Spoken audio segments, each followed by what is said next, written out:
Compassionate, kind and considerate. These are just some of the words used by family and friends to describe Kayelyn Lauder, aged 30, also known as Kiki. A graduate of Utah State University with a bachelor's degree in social work and a zest for all that life could give her, Kayelyn was a home-loving girl who enjoyed close relationships with those around her.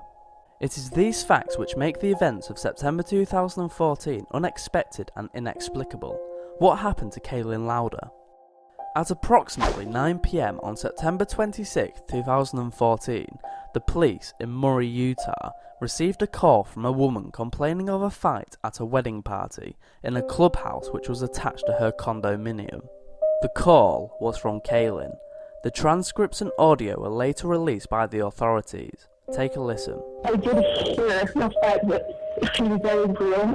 Were weapons involved or mentioned? Yes. Yes? What kind of weapons? Guns. Kayelyn says she heard a fight which was very brutal and reports that guns were involved.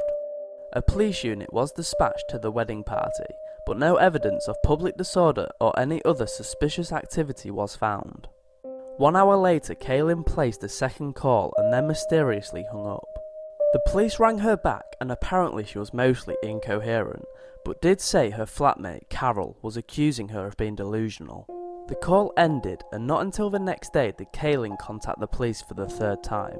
Reports described her as being more frantic and agitated on this call, and she told the dispatcher that there were intruders in her home and they were stealing stuff from her.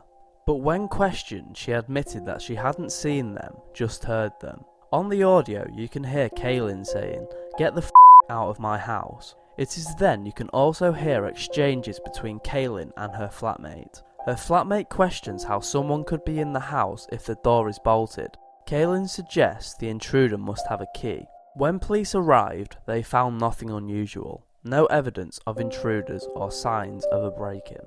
Later that same day, around 5 PM, surveillance cameras recorded Kayelyn walking her dog on the grounds of her apartment.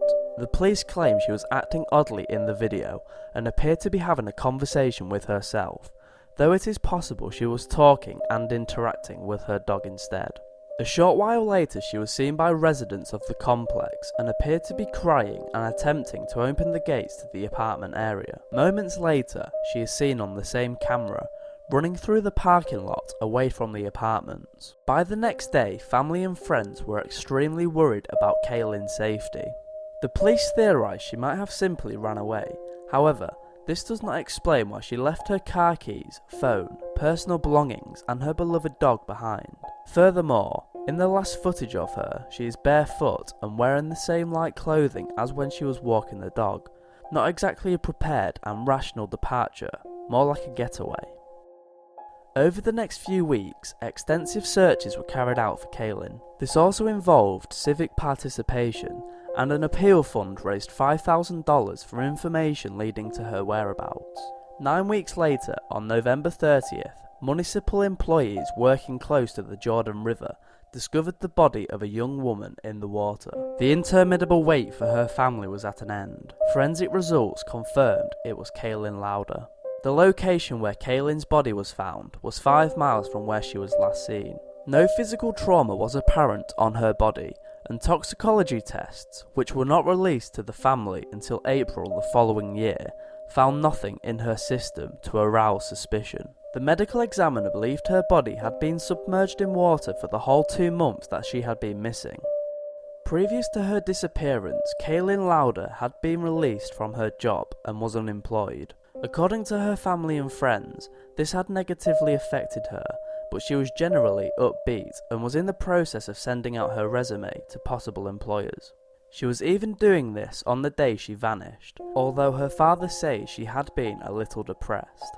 However, none of this can claim to fully explain her actions or subsequent disappearance and death. Why would a seemingly healthy young woman with no history of mental illness suddenly become so dislodged and disorientated that she would report disturbances that didn't happen and intruders who weren't there? Yes, it is possible that she was experiencing some form of mental breakdown, particularly due to her being jobless or for some reasons not known. Possible, but hardly probable.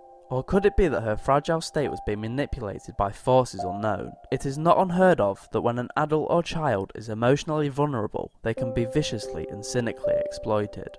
Was this the case with Kayelyn? Why was she not seen by any witnesses after appearing on the surveillance camera? Where did she go? How did her body end up in a river 5 miles away from where she was last seen? For now, these questions remain unanswered, and any theories remain just that. While I was doing the research for this video, I felt like I'd heard all of this before. This was strange because this is the first time I've heard of this story, and then it hit me why all this seems so familiar. The amount of parallels between this case and the case of Elisa Lam is uncanny. Perhaps there is some kind of link between both girls' strange behaviour, disappearance and death. What do you think? If you don't know of the case of Elisa Lam, click the thumbnail on screen now. Thanks a lot for watching. If you enjoyed the video, please leave a like and subscribe to my channel to keep up to date with my weekly videos. Also, don't forget to keep in touch on all of my social media sites, the links are down below. See you next time.